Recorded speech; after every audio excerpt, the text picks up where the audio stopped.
Voici venir les Barbapapa. Rebonjour, bienvenue donc, sur ce D08 et là on va apprendre à créer des pods aujourd'hui. Donc pour cela, on va passer sur le terminal je vais vous montrer la commande pour créer des pods. Donc elle est assez simple, c'est pod lib create et après vous mettez le nom de votre pod. Bien sûr, il faut que vous ayez Cocoa Pods installé, ça normalement vous l'avez fait hier, donc on va appeler le pod mypodtest. Donc vous choisissez le nom bien sûr. Donc qu'est-ce qu'il fait? Il va télécharger le template de Cocoa Pods via le GitHub et ensuite il va vous demander quel langage vous choisissez. Donc on est en Swift, c'est une piscine Swift, donc vous dites Swift. Vous choisissez d'avoir une application démo au sein de votre projet. C'est très important, sinon vous ne pourrez pas tester ce que vous avez fait.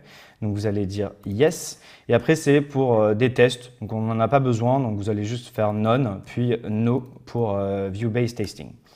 Donc une fois que ça c'est fait, il crée votre projet et il va ouvrir la workspace. Donc je rappelle, la workspace, c'est ce qui contient vos pods ainsi que votre projet. Donc il y a plein de choses importantes dans ce repository. Le premier que je vais vous montrer ici, c'est dans podspec metadata. Vous avez mypodtest.podspec.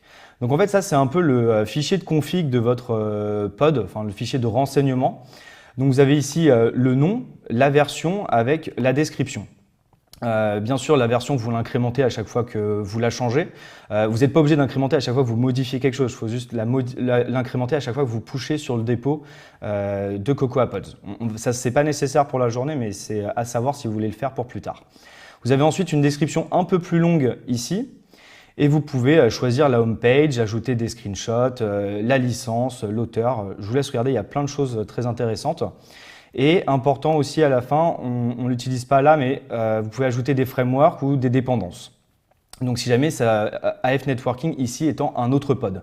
Donc votre pod peut dépendre d'autres pods. Donc ça c'est pour le pod spec. Vous avez le README ici, c'est un README par défaut. Je reviens sur ce que j'ai dit hier avec le petit citron qui vous permet d'avoir la qualité d'un pod. Le README est vérifié pour valider la qualité d'un pod. Donc si vous laissez ce README, vous n'aurez pas les 10 points pour avoir un citron un peu plus important. Vous avez la licence et vous pouvez rajouter, si vous le voulez, un changelog qui est généralement demandé.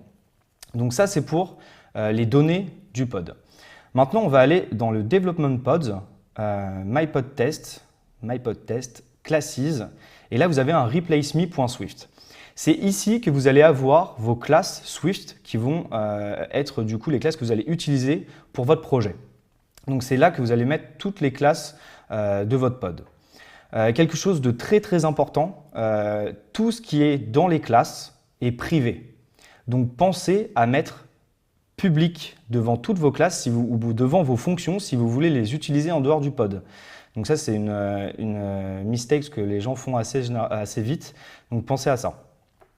Une fois que vous avez fait ça, vous pouvez du coup directement jouer dans votre view controller. Vous avez juste à faire un pod install, un pod update. Ça c'est comme d'habitude. Vous avez dans votre dossier le dossier pod et le dossier projet.